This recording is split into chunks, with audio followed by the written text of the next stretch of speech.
1995년 12월 어느 겨울밤 강남 한복판에서 벌어진 일은 그 누구도 상상할 수 없는 것이었습니다. 성공한 치과 원장, 사회적 지위가 높은 남편, 그리고 평범했던 일상. 저녁 8시 마지막 환자를 배웅한 그녀는 병원 문을 닫고 주차장으로 향했습니다. 그리고 그날 밤 이후 김서연은 완전히 사라졌습니다. 가족은 집에서 그녀를 기다렸고 직원들은 다음날 아침 열리지 않는 병원 문 앞에서 불안에 떨었습니다. 경찰의 수사가 시작됐지만 단서는 없었습니다. CCTV도 목격자도 흔적도 남아있지 않았습니다. 그런데 며칠 후 하수로에서 발견된 가방 하나가 모든 것을 뒤흔들기 시작했습니다. 그 안에는 찢겨진 서류와 명품 지갑, 그리고 누군가의 의도가 담겨 있었습니다.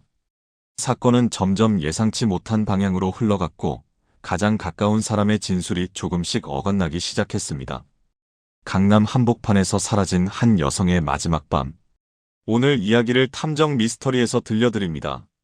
시작하기 전에 구독과 좋아요 부탁드립니다. 이런 미스터리 사건을 기록하고 전하는데 큰 힘이 됩니다. 1995년 12월 13일 강남구 역삼동. 그날도 치과는 평소와 다르지 않았습니다. 대기실엔 환자들이 앉아 있었고 복도엔 소독약 냄새가 희미하게 감돌았습니다. 형광등 불빛 아래 치과 원장 김서연은 환자의 입안을 들여다보며 조용히 말했습니다. 조금만 참으세요. 곧 끝나요. 김서연, 45살. 이 병원을 혼자 힘으로 일궈낸 원장이었습니다. 손끝은 늘 정확했고 환자들에게 친절했습니다. 그녀는 진료를 사랑했고 이 일을 천직이라 여겼습니다. 오후가 깊어갈 무렵 치위생사 이가연이 진료실 문을 두드렸습니다. 원장님, 마지막 환자 들어갑니다. 김서연은 고개를 끄덕이며 자리에서 일어났습니다. 시각은 오후 8시 12분. 마지막 환자였습니다. 진료는 예정대로 끝났고 김서연은 환자를 배웅한 뒤 장갑을 벗었습니다. 복도는 조용했습니다. 오래된 형광등이 윙 하는 소리를 냈고 빌딩 안은 점점 어둠에 잠기고 있었습니다. 오늘 먼저 들어가세요. 마감은 제가 할게요. 김서연은 직원들에게 말했습니다. 그녀는 늘 그랬습니다. 병원 문을 닫고 정리를 마친 뒤 마지막으로 나가는 사람. 그것이 그녀의 방식이었습니다. 직원들은 수고하셨습니다라고 인사하며 하나둘 퇴근했습니다. 오후 8시 37분. 김서연은 병원 간판을 껐습니다. 불이 꺼진 복도는 고요했습니다. 그녀는 핸드백을 들고 엘리베이터를 탔습니다. 지하 주차장으로 향하는 길. 형광등 불빛이 깜빡이며 그녀의 뒷모습을 비췄습니다. 주차장은 텅 비어 있었습니다. 시동을 걸고 후진등이 켜졌습니다. 차량은 천천히 출구를 향해 움직였습니다. 그리고 오후 8시 41분, 김서연의 승용차는 빌딩 밖으로 빠져나갔습니다.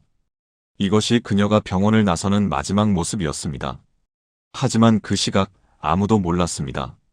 그녀가 어디로 향하는지, 그리고 그 길이 어떤 결말로 이어질지. 그날 밤 10시 10분, 김서연의 남편 박준성은 집으로 돌아왔습니다.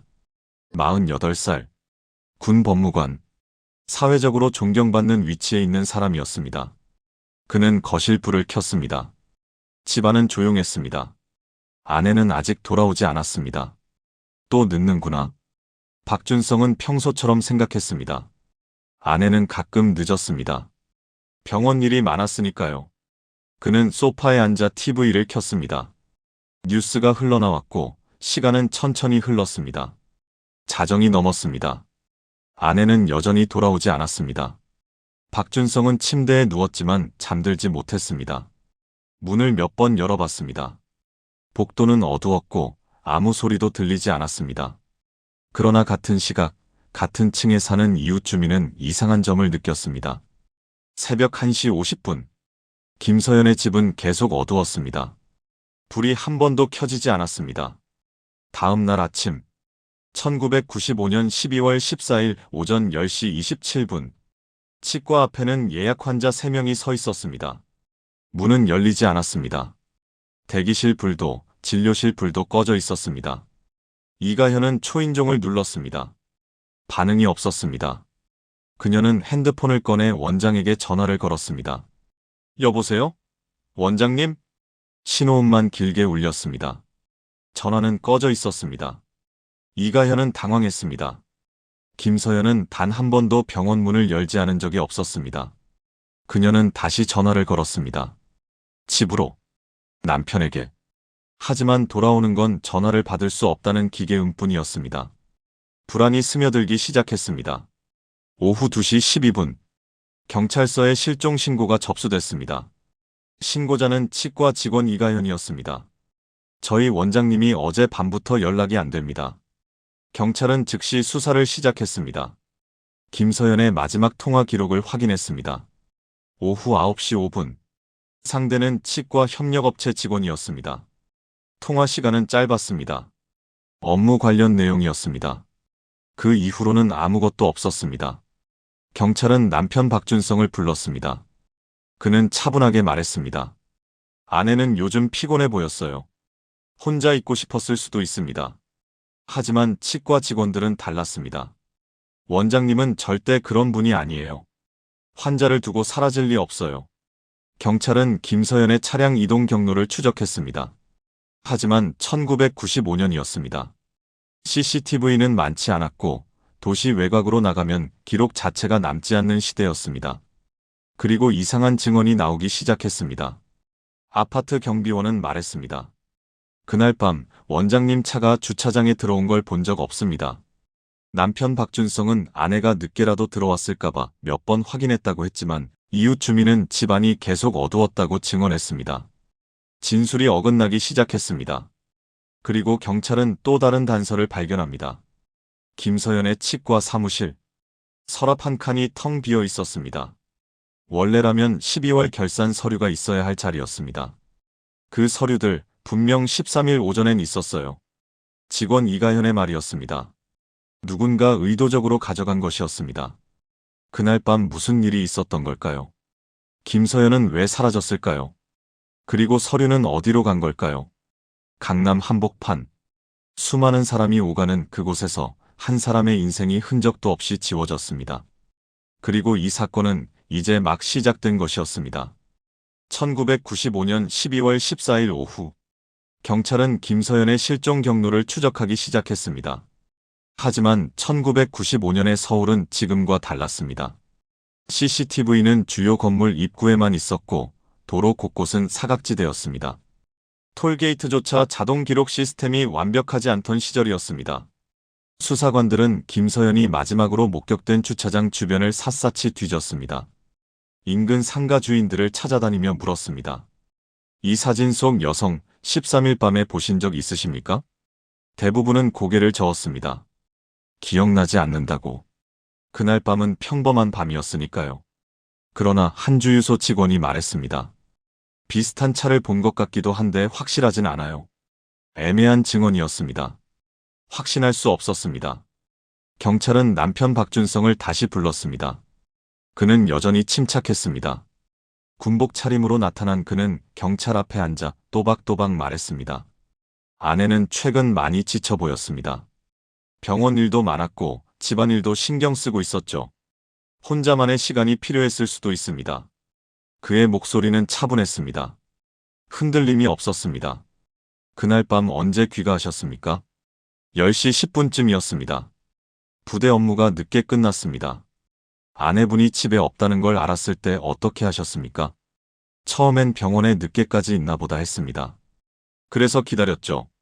자정이 넘어도 안 들어오길래 좀 이상하다 싶었지만 아내가 가끔 늦는 편이라 크게 걱정하진 않았습니다.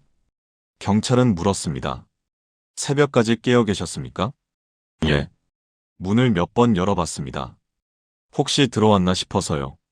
하지만 이웃 주민 김모 씨는 전혀 다른 이야기를 했습니다. 그날 밤 새벽 2시쯤 복도를 지나갔는데 저 집은 계속 불이 꺼져 있었어요. 한 번도 켜진 적이 없었습니다. 박준성의 진술과 맞지 않았습니다. 경찰은 아파트 경비원도 다시 불렀습니다. 확실합니까? 그날 밤 원장님 차량이 들어오지 않았다고요? 예. 저는 밤 8시부터 새벽 2시까지 근무했습니다. 원장님 차는 보지 못했습니다. 그렇다면 김서연은 집으로 오지 않은 것이었습니다. 아니면 경비원이 놓친 것일까요? 하지만 그 시간대 주차장 입구는 하나뿐이었습니다. 경찰은 김서연의 가족들을 만났습니다. 언니 김미숙은 눈물을 흘리며 말했습니다. 서연이는 책임감이 강한 아이예요. 환자들을 위해 매일 성실하게 일했어요. 갑자기 사라질 아이가 아닙니다. 최근 동생분과 통화하셨습니까? 사흘 전에 통화했어요. 평소와 다르지 않았어요. 다만 김미숙은 잠시 망설이다 입을 열었습니다. 요즘 남편 문제로 고민이 있는 것 같았어요. 자세히 말하진 않았지만 목소리가 무거웠습니다. 경찰은 시누이 박수현도 만났습니다. 그녀는 조심스럽게 말했습니다. 서연 언니는 최근 오빠 때문에 스트레스를 받는 것 같았어요. 무슨 스트레스였습니까? 정확히는 모르겠어요. 하지만 언니가 한 번은 제게 말했어요. 요즘 집안 분위기가 무겁다고요. 그러나 남편 쪽 친척들은 강하게 반박했습니다. 두 사람은 사이가 좋았어요. 서연 씨가 병원 일로 바쁘긴 했지만 준성이는 늘 이해해줬습니다. 진술이 또 엇갈렸습니다. 경찰은 치과 직원들도 다시 만났습니다. 이가현은 말했습니다. 원장님은 진료를 정말 사랑했어요. 환자 한 명 한 명을 소중히 대했고 약속을 어긴 적이 없었어요. 그런 분이 갑자기 사라진다는 건 말이 안 됩니다. 또 다른 직원은 덧붙였습니다. 최근 원장님이 뭔가 고민이 있어 보이긴 했어요. 표정이 어두울 때가 있었습니다. 어떤 고민이었을까요? 모르겠어요. 하지만 한 번은 전화통화하시는 걸 들었는데 목소리가 떨리는 것 같았어요. 경찰은 김서연의 통화 기록을 다시 확인했습니다. 실종 전 사흘간의 통화 내역. 대부분은 병원 관련 업무였습니다. 협력업체, 환자, 직원들. 그중 한 통화가 눈에 띄었습니다. 12월 11일 오후 9시 20분. 통화 시간 14분. 상대는 친구 정은이였습니다. 경찰은 정은이를 찾아갔습니다. 그녀는 불안한 표정으로 말했습니다. 서연이가 그날 전화로 이상한 말을 했어요. 어떤 말이었습니까? 이제 정말 말해야 할 것 같아. 더는 혼자 감당 못하겠어. 이렇게 말했어요. 무엇을 말하려 한 거였을까요? 저도 물어봤어요. 그런데 서연이가 곧 이야기할게. 조금만 기다려줘라고 하더니 전화를 끊었어요. 그게 마지막이었습니다. 정은이는 눈물을 닦으며 말을 이었습니다. 제가 그때 더 물어봤어야 했는데 후회가 돼요. 경찰은 의문이 깊어졌습니다. 김서연이 말하려 했던 것은 무엇이었을까요? 그리고 왜 혼자 감당할 수 없었을까요? 수사는 계속됐습니다. 하지만 단서는 없었습니다. 차량도 목격자도 흔적도 없었습니다. 김서연은 마치 공기 속으로 사라진 것처럼 보였습니다. 그리고 사건 발생 나흘째 12월 17일 오후 경찰은 김서연의 치과 사무실을 다시 수색했습니다. 그리고 이상한 점을 발견했습니다. 서랍 속 재무 서류가 사라진 것만이 아니었습니다. 원장실 책상 모서리에 미세한 흠집이 있었습니다. 최근에 생긴 것으로 보였습니다. 이거 뭔가 끌린 자국 같은데요. 과학수사팀이 말했습니다. 서류를 급하게 꺼낸 흔적이었습니다. 그리고 그날 밤 예상치 못한 제보가 들어왔습니다. 그날 밤 10시쯤 역삼동 치과 건물 근처에서 군복 입은 남자를 봤습니다. 제보자는 인근 편의점 주인이었습니다. 확실합니까? 네. 군장교 제복 같았어요. 치과가 있는 빌딩 쪽을 계속 쳐다보고 있었습니다. 남편 박준성은 그 시각 집에 있었다고 진술했습니다. 경찰은 다시 물었습니다. 박준성 씨, 13일 밤 10시에 어디 계셨습니까? 집에 있었습니다. 확실합니까? 예. 하지만 증언은 달랐습니다. 무언가 어긋나고 있었습니다. 그리고 경찰은 느꼈습니다. 이 사건이 단순한 실종이 아닐 수도 있다는 것을. 진실은 점점 깊은 곳으로 숨어들고 있었습니다. 1995년 12월 18일 경찰은 김서연의 치과를 다시 찾았습니다. 이번엔 더 꼼꼼하게 살펴보기 위해서였습니다. 원장실 책상, 서랍, 캐비닛 하나하나 열어보며 확인했습니다. 그리고 발견했습니다. 서랍 한 칸이 텅 비어 있었습니다.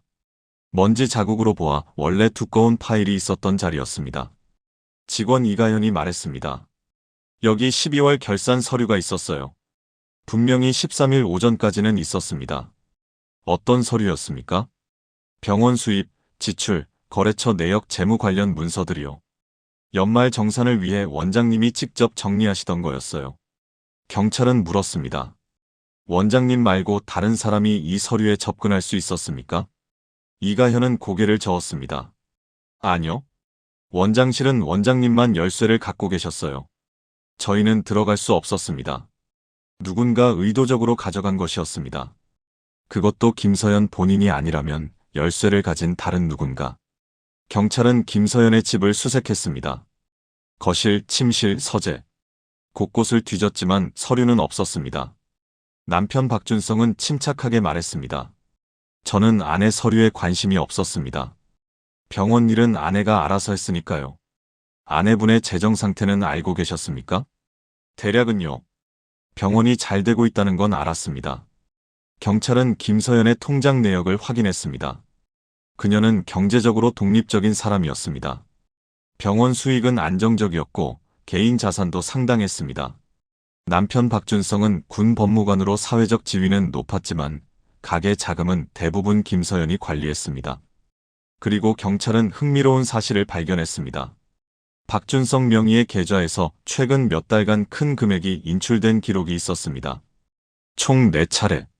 금액은 각각 500만 원, 700만 원, 800만 원, 그리고 1000만 원이었습니다. 이 돈은 어디에 쓰신 겁니까? 박준성은 잠시 망설이다 대답했습니다. 개인적인 용도였습니다. 구체적으로 말씀해 주십시오. 투자였습니다. 지인이 사업을 한다기에 도와줬습니다.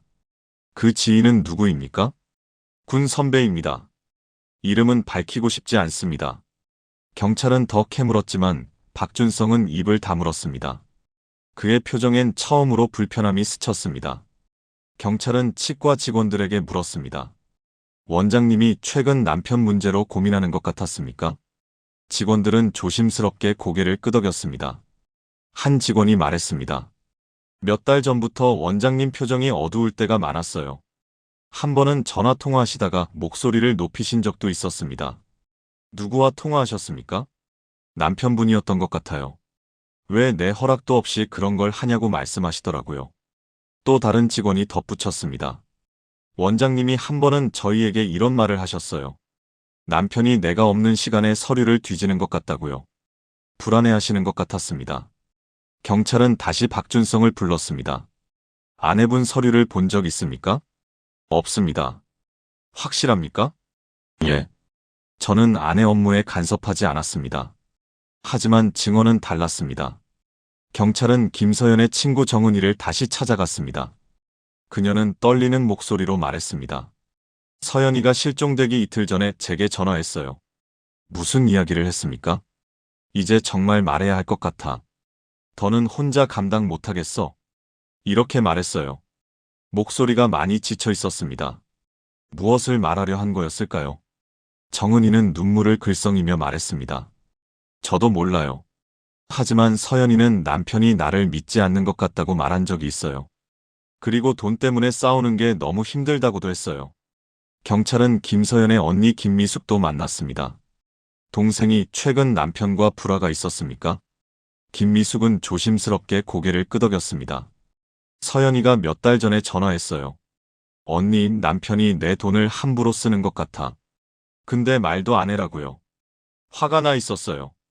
그 후로는요? 서연이는 더 이상 말하지 않았어요. 혼자 해결하려 했던 것 같아요. 그게 마지막이었습니다. 경찰은 정리하기 시작했습니다. 김서연과 남편 사이에는 경제적 갈등이 있었습니다. 남편은 큰 금액을 인출했고 그 용도를 명확히 밝히지 않았습니다. 그리고 김서연은 이를 알고 불안해했습니다. 하지만 결정적 증거는 없었습니다.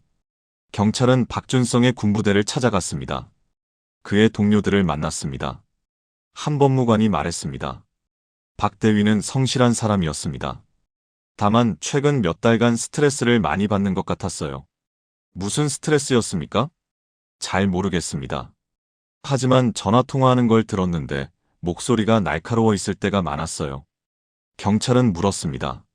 13일 밤 박 대위가 부대에 있었습니까? 그날은 조퇴했습니다. 오후 5시쯤요. 그 후로는요? 모릅니다. 퇴근 후 행적은 알 수 없습니다. 경찰은 다시 돌아왔습니다. 박준성의 알리바이는 명확하지 않았습니다. 그는 10시 10분 귀가라고 했지만 그 이전 행적은 확인되지 않았습니다. 그리고 사건 발생 엿새째 되던 날, 12월 19일 오후, 김서연의 치과 협력업체 대표 정해철이 경찰을 찾아왔습니다. 그는 긴장한 표정으로 말했습니다. 제가 뭔가 이상한 걸 봤습니다. 무엇을 보셨습니까? 12월 10일 밤이었어요. 11시쯤. 치과 건물 앞을 지나가는데 군복 입은 남자가 빌딩 입구를 서성이고 있었어요. 얼굴을 보셨습니까? 멀리서 봐서 확실하진 않지만 박준성 씨 같았어요. 경찰은 다시 박준성을 불렀습니다. 12월 10일 밤 11시 어디 계셨습니까? 박준성은 잠시 침묵했습니다. 그리고 말했습니다. 집에 있었습니다. 확실합니까? 예. 하지만 그의 목소리엔 확신이 없었습니다. 경찰은 느꼈습니다. 뭔가 숨기고 있다는 것을, 그리고 그 숨겨진 것이 이 사건의 열쇠라는 것을, 김서연이 말하려 했던 진실, 사라진 서류, 그리고 남편의 모순된 진술, 모든 것이 한 방향을 가리키고 있었습니다. 하지만 아직 증거는 없었습니다. 1995년 12월 18일 오후, 사건 발생 닷새째, 경찰은 김서연의 치과 환자 명단을 하나하나 확인하고 있었습니다. 혹시 원한 관계가 있는 사람이 있는지, 이상한 행동을 보인 환자가 있는지 조사했습니다. 그러던 중 한 이름이 눈에 띄었습니다. 장호균, 42살. 김서연의 치과에 2년간 다닌 환자였습니다. 그런데 최근 진료비 문제로 다툼이 있었다는 기록이 남아 있었습니다. 경찰은 장호균을 찾아갔습니다. 그는 작은 공장을 운영하는 사람이었습니다. 경찰을 보자 불안한 표정을 지었습니다. 저 왜 저를 찾으신 겁니까? 김서연 원장님과 최근 다툼이 있었다고 들었습니다. 장호균은 고개를 숙였습니다. 예, 진료비 때문에 말다툼이 있었습니다. 제가 사업이 어려워서 분할 납부를 부탁했는데 원장님이 거절하셨어요. 그래서 화가 났습니다. 언제 다투셨습니까? 12월 초쯤이었어요. 정확히는 12월 5일이었던 것 같습니다. 경찰은 물었습니다. 13일 밤에 어디 계셨습니까? 장호균의 얼굴이 굳었습니다. 집에 있었습니다. 확실합니까? 예. 하지만 경찰은 이미 다른 정보를 갖고 있었습니다. 치과 근처 편의점 주인이 제보했던 내용이었습니다. 12월 13일 밤 9시 40분쯤 치과 근처에서 목격됐다는 제보가 있습니다.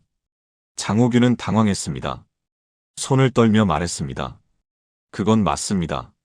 제가 그 시간에 치과 근처에 있긴 했어요. 왜 거짓말을 하셨습니까? 죄송합니다. 의심받을까봐 두려웠어요. 경찰은 차분하게 물었습니다. 왜 그 시간에 치과 근처에 계셨습니까? 장호균은 한숨을 내쉬었습니다. 원장님께 다시 부탁하려고 갔었어요. 진료비를 조금만 미뤄달라고요. 그런데 치과 불이 꺼져 있더라고요. 이미 퇴근하신 것 같았어요. 그래서요? 그냥 돌아왔습니다. 주차장 쪽으로 내려가 보긴 했는데 원장님 차도 없었어요. 경찰은 더 캐물었습니다. 주차장까지 내려갔습니까? 예.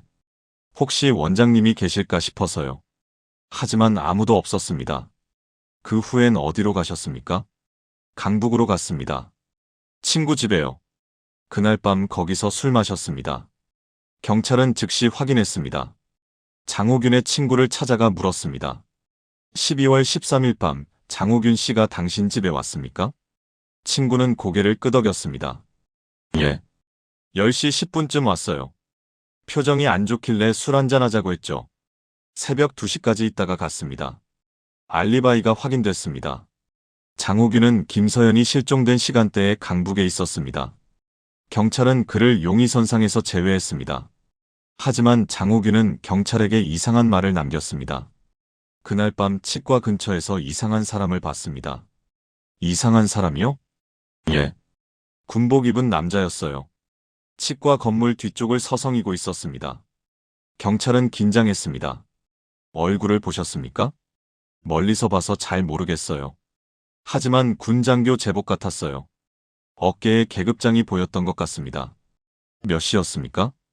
정확히는 모르겠지만 9시 45분쯤 제가 편의점에 들렀다 나오는데 그때 봤어요. 경찰은 물었습니다. 그 사람은 어디로 갔습니까? 모르겠어요. 저는 그냥 지나갔거든요. 근데 뒤돌아보니까 건물 뒤쪽으로 걸어가는 것 같았어요. 남편 박준성은 그 시각 집에 있었다고 진술했습니다. 10시 10분에 귀가했다고 했습니다. 그렇다면 9시 45분엔 어디 있었을까요?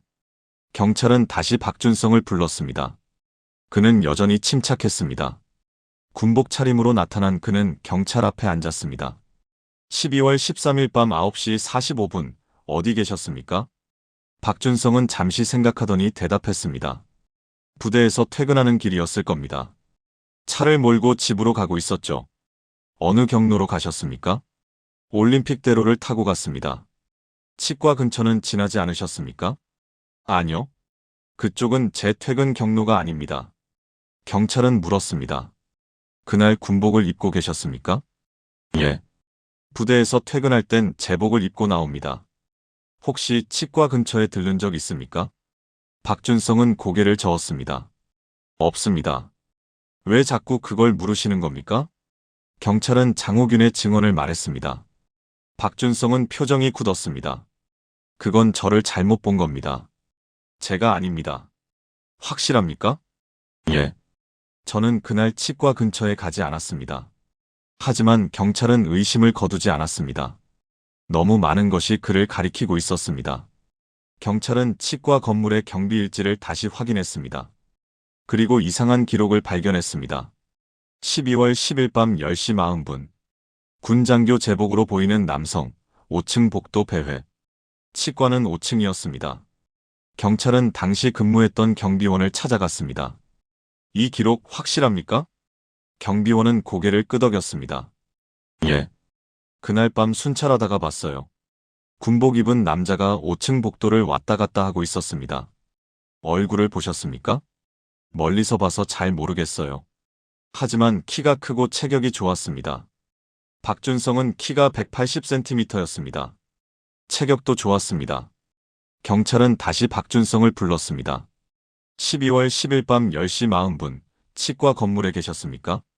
박준성은 단호하게 말했습니다. 아닙니다. 그날은 부대 회식이 있었습니다. 회식 참석을 증명할 수 있습니까? 동료들에게 물어보시면 됩니다. 경찰은 즉시 확인했습니다. 박준성의 동료들을 만났습니다. 하지만 증언은 엇갈렸습니다. 한 동료는 회식에 참석했다고 했지만 다른 동료는 중간에 먼저 나간 것 같다고 말했습니다. 몇 시에 나가셨습니까? 정확히는 모르겠는데 10시쯤? 시간이 애매했습니다. 경찰은 정리했습니다. 박준성의 알리바이는 명확하지 않았습니다.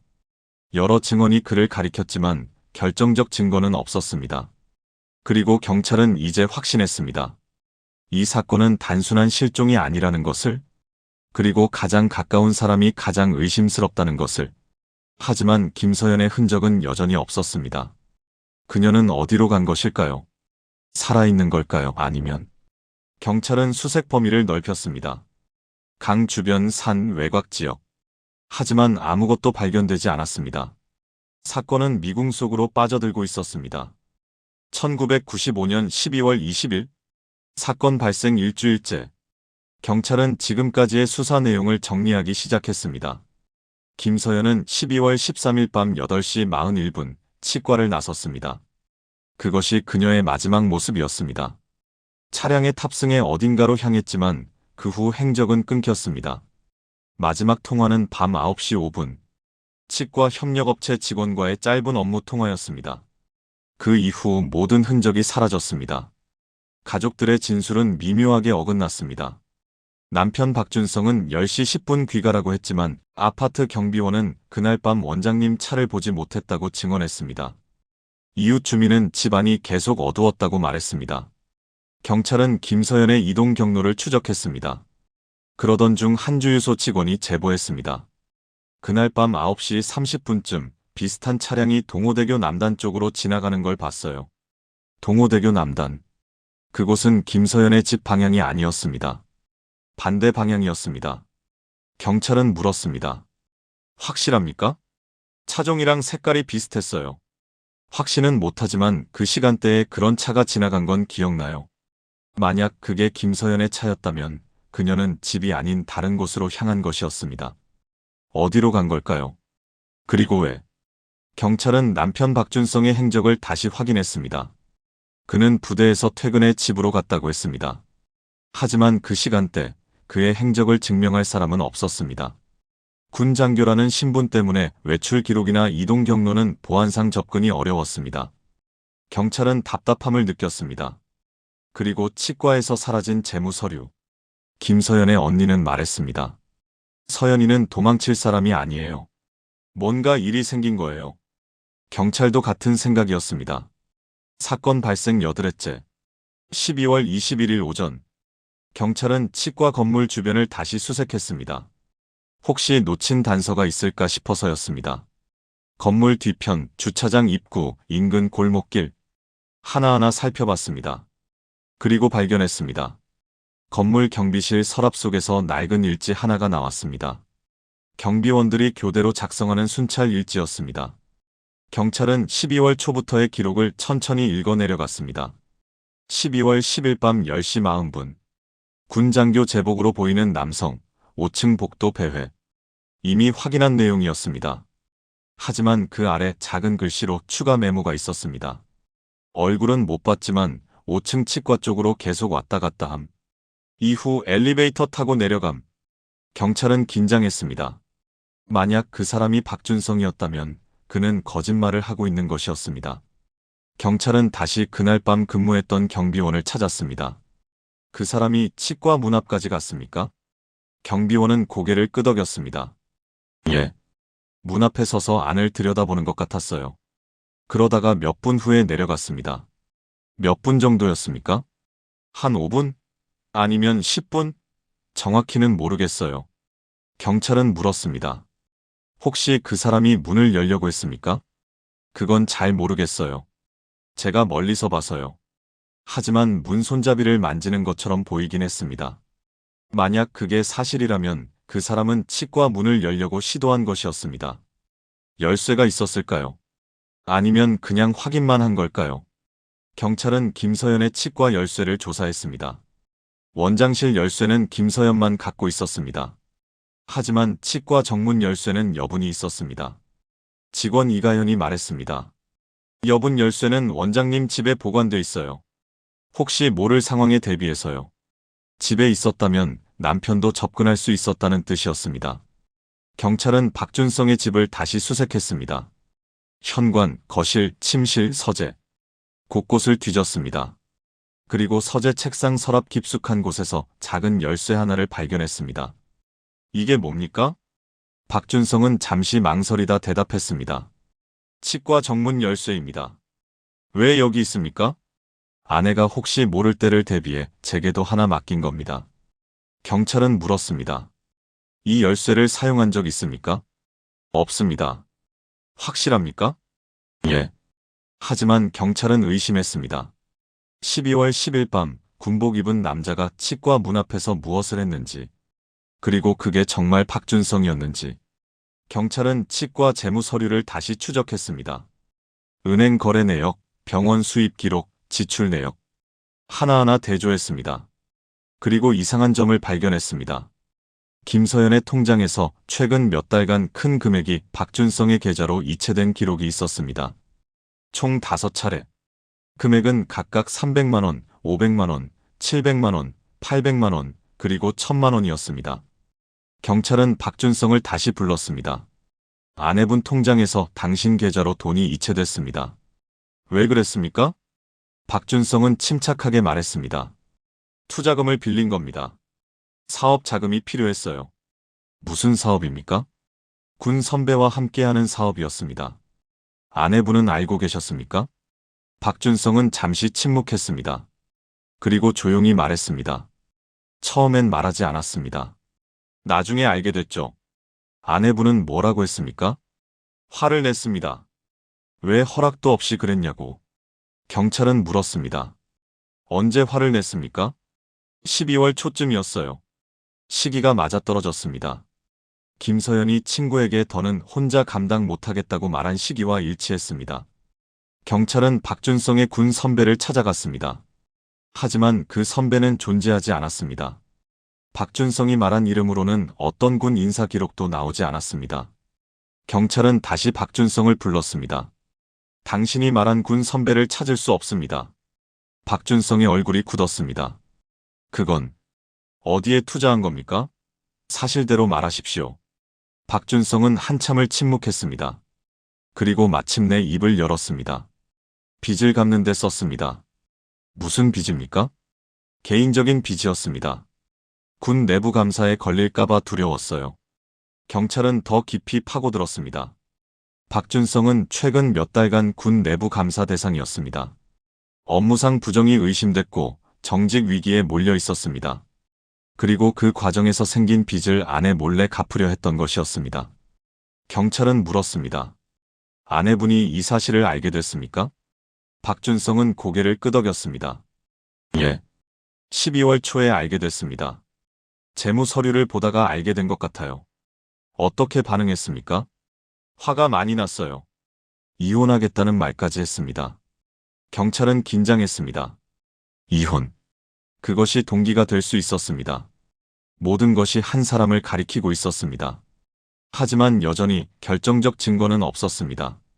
그리고 경찰은 알고 있었습니다. 이제 시간 문제라는 것을, 진실이 곧 드러날 것이라는 것을. 1995년 12월 21일 오후, 경찰은 올림픽대로 인근을 수색하고 있었습니다. 김서연의 차량이 마지막으로 목격됐다는 동호대교 남단 주변이었습니다.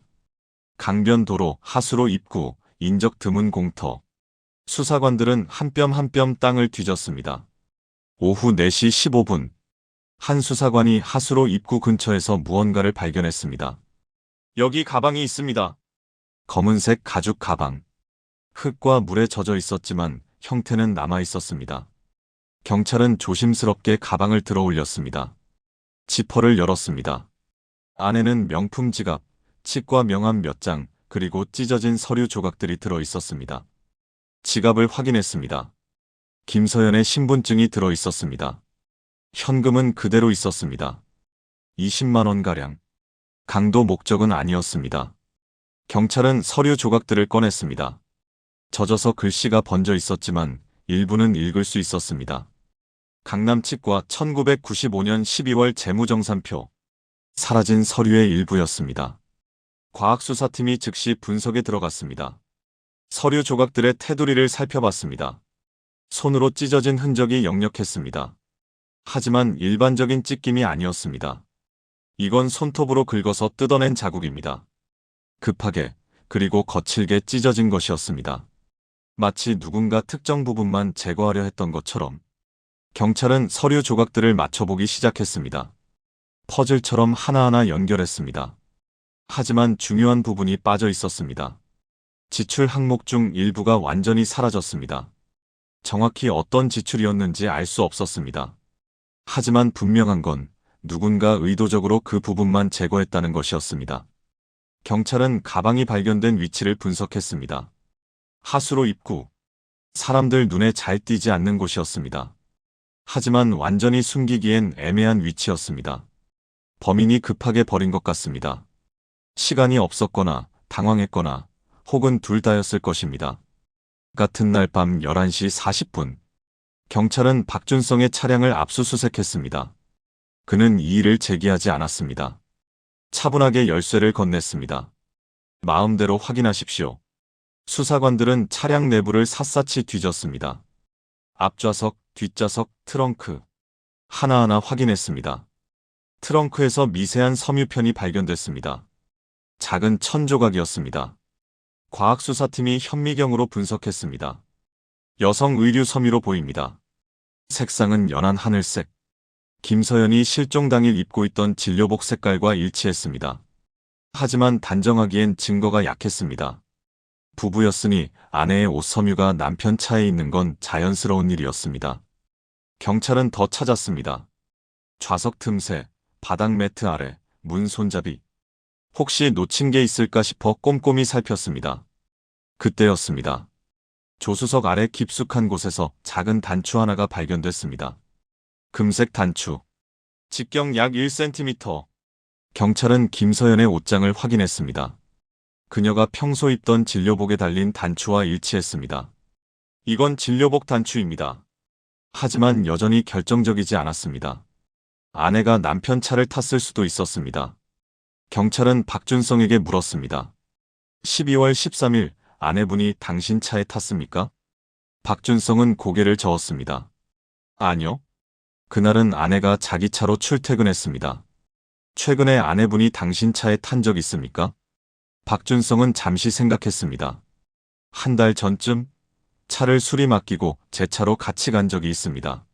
한 달 전. 시간이 너무 지났습니다.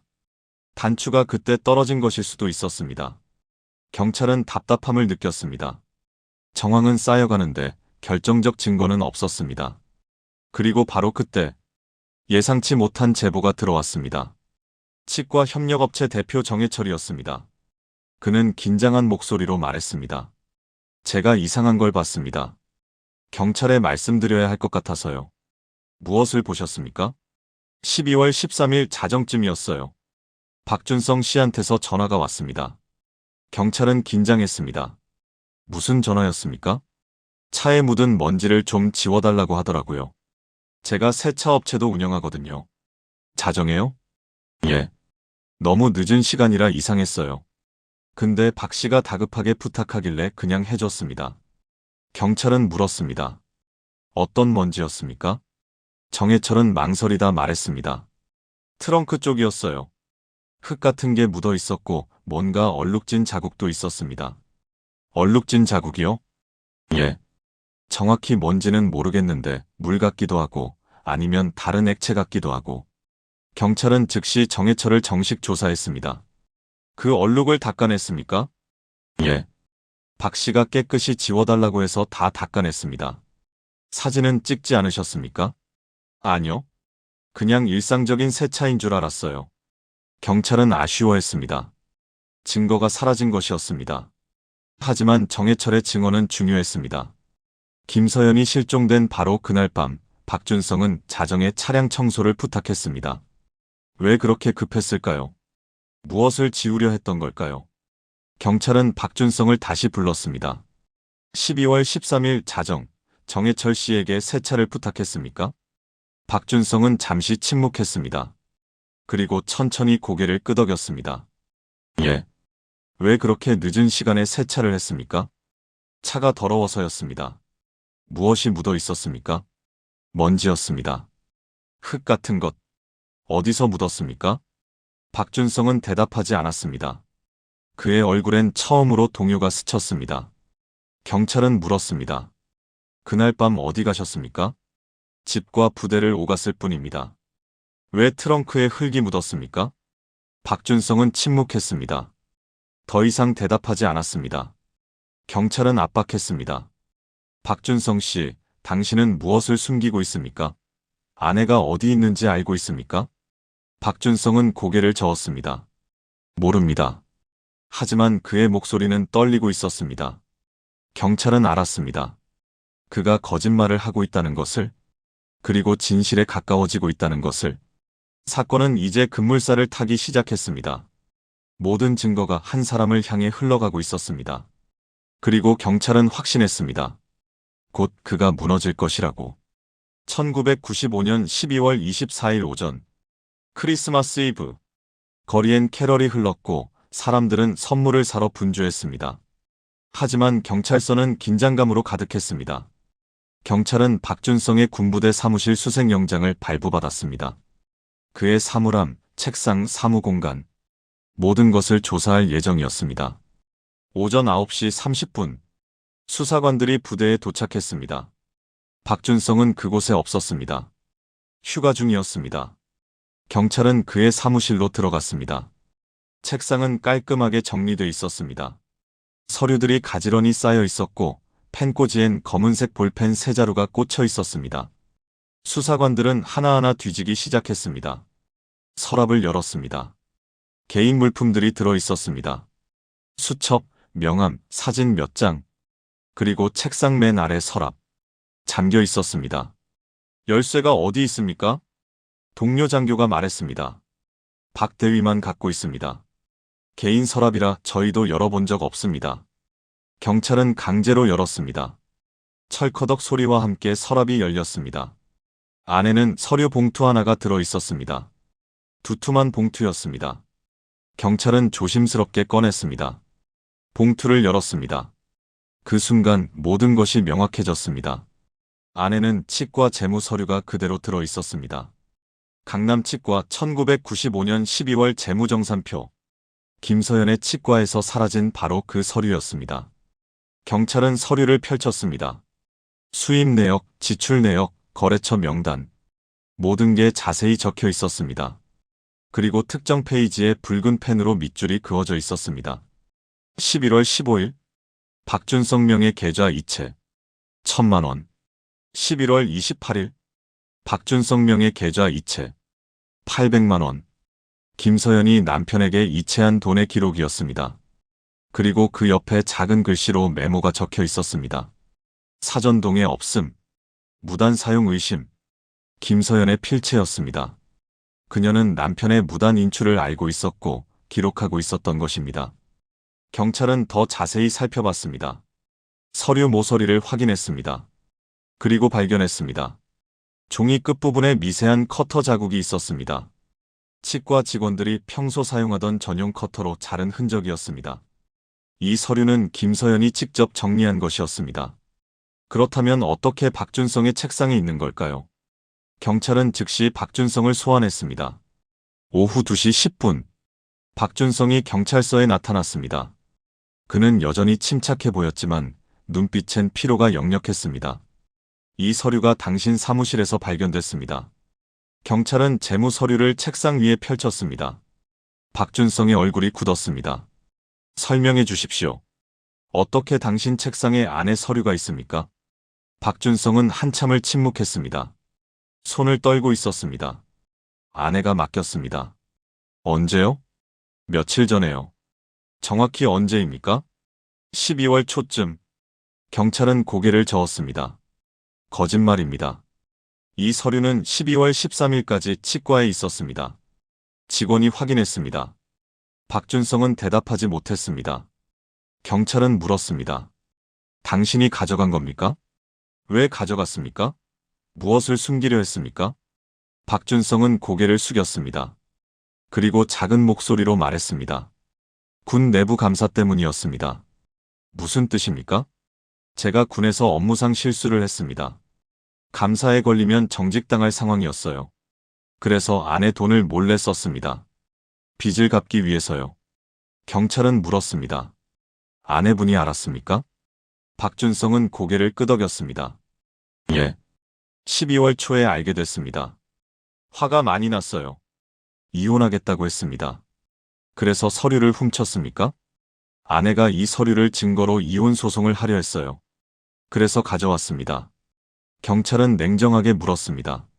언제 가져갔습니까? 박준성은 대답하지 않았습니다. 12월 13일 밤입니까? 박준성의 얼굴이 창백해졌습니다. 경찰은 계속 물었습니다. 당신은 그날 밤 치과에 갔습니다. 아내가 퇴근한 후에 들어가서 서류를 가져갔습니다. 맞습니까? 왜 거짓말했습니까? 왜 집에 있었다고 했습니까? 박준성은 떨리는 목소리로 말했습니다. 두려웠어요. 의심받을까봐. 경찰은 더 깊이 파고들었습니다. 아내를 만났습니까? 그날 밤. 박준성은 고개를 들었습니다. 눈빛이 흔들렸습니다. 만났습니다. 순간 조사실이 조용해졌습니다. 어디서 만났습니까? 강 근처였습니다. 아내가 먼저 전화했어요. 만나자고. 몇 시였습니까? 9시 40분쯤이었습니다. 무슨 이야기를 했습니까? 박준성은 눈을 감았습니다. 아내는 이혼하겠다고 했어요. 그리고 서류를 경찰에 제출하겠다고 했습니다. 제 무단 인출을 고발하겠다고. 당신은 뭐라고 했습니까? 부탁했어요. 제발 그러지 말라고. 제 인생이 끝난다고. 하지만 아내는 듣지 않았습니다. 경찰은 물었습니다. 그 다음엔요? 박준성은 떨리는 손으로 얼굴을 감쌌습니다. 말다툼이 격해졌어요. 차 안에서 소리를 질렀습니다. 서로. 그리고요? 아내가 차에서 내리려고 했어요. 문을 열고 뛰어내리려 했습니다. 경찰은 숨을 죽이고 들었습니다. 막으려고 했습니다. 팔을 잡았어요. 근데 박준성의 목소리가 끊겼습니다. 무슨 일이 있었습니까? 박준성은 고개를 떨구었습니다. 그리고 작게 말했습니다. 차가 움직이고 있었어요. 경찰은 긴장했습니다. 계속 말하십시오.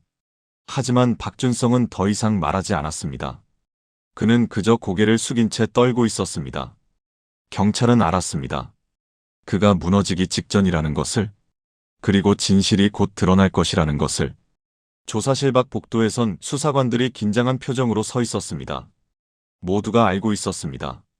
이제 마지막 순간이 다가오고 있다는 것을. 1995년 12월 26일 새벽, 경찰은 밤새 수색을 계속했습니다. 박준성의 진술을 바탕으로 강 주변을 다시 뒤졌습니다. 그가 아내를 만났다는 그곳, 동호대교 남단에서 약 3km 떨어진 지점이었습니다. 새벽 4시 18분, 한 수사관이 주택가 지하 배수로에서 무언가를 발견했습니다. 여기 뭔가 있습니다. 손목 시계 하나. 여성용이었습니다. 금색 테두리에 작은 다이아몬드가 박혀 있었습니다. 경찰은 즉시 김서연의 가족에게 확인했습니다. 이게 동생 시계 맞습니다. 언니 김미숙의 목소리는 떨리고 있었습니다. 경찰은 계속 수색했습니다. 배수로 주변 흙을 파헤쳤습니다. 그리고 발견했습니다. 반쯤 찢긴 처방전 한 장. 김서연의 치과 로고가 찍혀 있었습니다. 그리고 진료복 일부. 연한 하늘색 천. 박준성 차량 트렁크에서 발견된 섬유편과 같은 색이었습니다. 과학수사팀이 즉시 분석에 들어갔습니다. 진료복에는 여러 흔적이 남아 있었습니다. 간헐적 아픈, 오천의 강한 잡아뜯김, 누군가와 격하게 몸싸움을 한 흔적이었습니다. 그리고 가장 중요한 발견, 진료복 소매 부분에 장갑 무늬가 찍혀 있었습니다. 특수한 패턴이었습니다. 과학수사대는 이 패턴을 분석했습니다. 이건 군용 전술 장갑입니다. 군 법무관들이 사용하는 장비 중 하나였습니다. 경찰은 박준성의 군부대로 연락했습니다.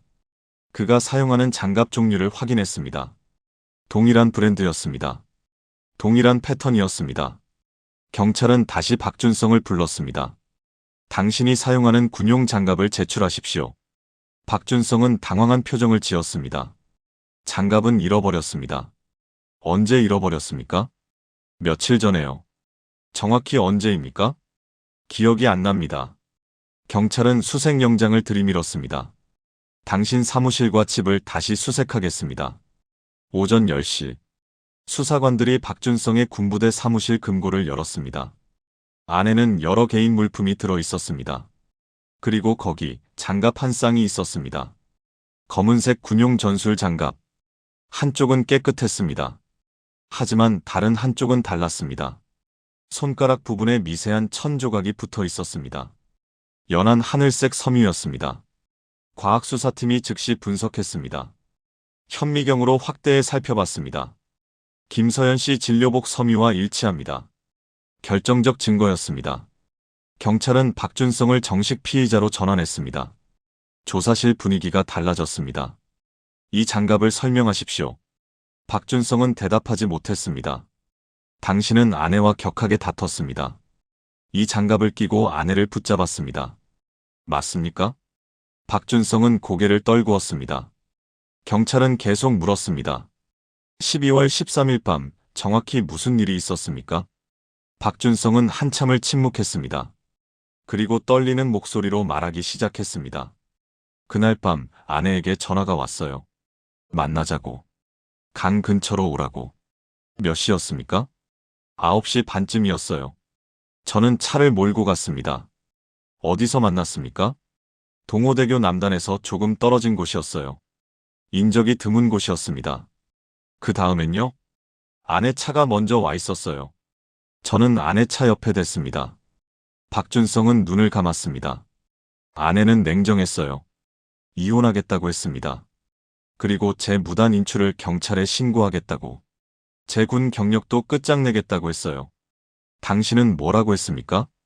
빌었어요. 제발 그러지 말라고. 한 번만 봐달라고. 하지만 아내는 듣지 않았습니다. 박준성의 목소리가 떨렸습니다. 말다툼이 격해졌어요. 소리를 질렀습니다. 아내도 화를 냈어요. 그리고요? 아내가 갑자기 차문을 열었어요. 뛰어내리려고 했습니다. 차가 천천히 움직이고 있었는데 박준성은 말을 멈췄습니다. 막으려고 했습니다. 팔을 잡았어요. 세게 잡았습니다. 그런데 아내가 더 강하게 빠져나가려고 했고 경찰은 조용히 기다렸습니다. 차 문이 활짝 열렸어요. 아내가 비틀거렸습니다. 저도 놀라서 더 세게 잡았고 그때 박준성은 얼굴을 손으로 가렸습니다. 아내가 차 밖으로 떨어졌습니다. 그리고 움직이지 않았어요. 조사실이 조용해졌습니다. 즉시 신고하지 않았습니까? 박준성은 고개를 저었습니다. 두려웠어요. 제 인생이 끝날 것 같았어요. 군 경력, 가족, 명예 모든 게 무너질 것 같았습니다. 그래서 어떻게 했습니까? 시신을 옮겼습니다. 인적이 드문 곳으로. 어디입니까? 박준성은 한참을 망설이다 장소를 말했습니다. 경찰은 즉시 그곳으로 향했습니다. 강 하류 외진 곳이었습니다. 수풀이 우거진 언덕 아래였습니다. 그리고 거기서 김서연을 발견했습니다. 사건은 종결됐습니다. 박준성은 구속됐습니다. 혐의는 사망 은닉, 증거 훼손, 시신 유기였습니다. 그의 범행은 치밀하지 않았습니다. 오히려 조급함이 모든 것을 드러냈습니다. 서류를 훔치고 차를 청소하고 증거를 버리는 과정에서 흔적을 남겼습니다. 경찰은 사건을 정리했습니다. 하지만 의문은 남았습니다. 정말 사고였을까? 아니면 고의였을까? 그건 아무도 알 수 없었습니다. 박준성만이 아는 진실이었습니다. 1995년 12월 27일 오전 9시 15분 경찰 조사실. 박준성은 마지막 진술을 했습니다. 그의 얼굴은 창백했고 목소리는 떨리고 있었습니다. 아내를 죽일 의도는 없었습니다. 그는 고개를 숙인 채 말했습니다. 다만 제 인생이 무너지는 게 두려웠습니다. 경찰은 그의 진술을 기록했습니다. 박준성은 최근 몇 달간 군 내부 감사로 정직 위기에 몰려 있었습니다. 업무상 실수가 있었고 그로 인한 빚이 쌓였습니다. 그는 아내 몰래 그녀의 돈을 사용했습니다. 김서연은 12월 초 재무 서류를 정리하다가 이 사실을 알게 됐습니다. 화가 났습니다. 배신감을 느꼈습니다. 그녀는 이혼을 결심했고 남편의 무단 인출을 증거로 남기려 했습니다. 12월 13일 밤 김서연은 남편에게 전화를 걸었습니다. 마지막으로 대화하자고 했습니다. 강 근처에서 만나자고 했습니다. 박준성은 차를 몰고 갔습니다. 아내를 설득할 수 있을 거라 생각했습니다. 하지만 김서연은 단호했습니다. 이혼하겠어요. 그리고 당신이 한 일을 모두 신고할 겁니다. 말다툼이 시작됐습니다. 차 안에서 소리를 질렀습니다. 감정이 격해졌습니다. 그리고 그 순간 김서연이 차 문을 열었습니다. 뛰어내리려 했습니다. 박준성은 그녀의 팔을 잡았습니다. 막으려 했습니다.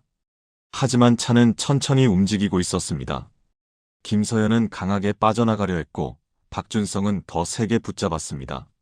문이 활짝 열렸고 김서연은 차 밖으로 떨어졌습니다. 박준성의 진술에 따르면 그것은 사고였습니다. 의도하지 않은 결과였습니다. 하지만 그 이후가 문제였습니다. 그는 즉시 신고하지 않았습니다. 아내가 움직이지 않자 두려움이 엄습했습니다. 제 인생이 끝날 것 같았다고 했습니다. 그는 시신을 옮겼습니다. 인적이 드문 곳으로 숨겼습니다. 그리고 증거를 없애기 시작했습니다. 치과에 몰래 들어가 재무 서류를 가져왔습니다. 일부는 찢어서 하수로에 버렸습니다. 아내의 가방도 버렸습니다. 자정에는 지인에게 전화해 차량을 청소했습니다. 트렁크에 묻은 흔적을 지웠습니다. 장갑은 사무실 금고에 숨겼습니다. 옷은 태웠습니다. 하지만 그의 은폐 작업은 완벽하지 않았습니다. 조급함이 실수를 낳았습니다. 진술이 엇갈렸고 증언이 쌓였고 증거가 드러났습니다. 경찰은 사건을 종결했습니다. 박준성은 사망 은닉, 증거 훼손, 시신 유기 혐의로 구속됐습니다. 사망 원인 자체는 고의성 여부 판단이 어려운 상황으로 결론 났습니다. 사고였는지 고의였는지 명확히 밝혀지지 않았습니다. 하지만 사후 운익과 증거인멸은 명백했습니다. 재판이 시작됐습니다. 박준성은 의도하지 않았다고 주장했습니다. 하지만 검찰은 사후 행동이 범죄의식을 증명한다고 반박했습니다. 결국 그는 유죄 판결을 받았습니다. 김서연의 가족들은 법정에서 눈물을 흘렸습니다. 언니 김미숙은 말했습니다.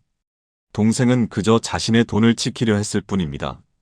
그게 잘못인가요? 사건은 끝났지만 의문은 남았습니다. 세 가지 질문이 여전히 공중에 떠 있습니다. 첫째, 김서연이 남편에게 말하려 했던 진실은 정확히 무엇이었을까요? 단순히 이혼과 신고였을까요? 아니면 더 큰 비밀이 있었을까요? 둘째, 박준성이 서류를 그토록 필사적으로 숨긴 이유는 단지 부채 때문이었을까요? 그 서류 속에 더 감춰야 할 것이 있었던 건 아닐까요? 셋째, 그날 밤 차 안에서 정말 무슨 일이 있었을까요? 정말 사고였을까요? 아니면 순간적 분노가 비극을 만든 걸까요? 이 질문들에 대한 답은 아무도 모릅니다. 박준성만이 알고 있습니다. 그리고 그는 끝까지 사고였다고 주장했습니다. 진실은 그날 밤 강변에 묻혔습니다. 1995년 겨울, 강남 한복판에서 한 여성이 사라졌습니다. 성공한 치과 원장. 독립적이고 당당했던 여성. 그녀는 자신의 권리를 지키려 했고 그것이 마지막이 됐습니다. 이 사건은 우리에게 묻습니다. 가까운 사람에 대한 믿음은 어디까지일까요? 경제적 독립은 왜 중요한가요? 그리고 두려움은 사람을 어디까지 몰아갈 수 있을까요? 김서연의 이야기는 끝났지만 그녀가 남긴 질문은 여전히 유효합니다. 만약 당신 곁에 누군가 힘들어하고 있다면 귀 기울여 주십시오. 만약 당신이 부당함을 느낀다면 망설이지 말고 말하십시오. 작은 신호들이 큰 비극을 막을 수 있습니다. 오늘 이야기 잘 들으셨나요? 구독과 좋아요 부탁드립니다. 탐정 미스터리는 앞으로도 세상에서 잊혀졌던 그리고 반드시 잊어서는 안 되는 이야기를 전하겠습니다. 시청해주셔서 감사합니다.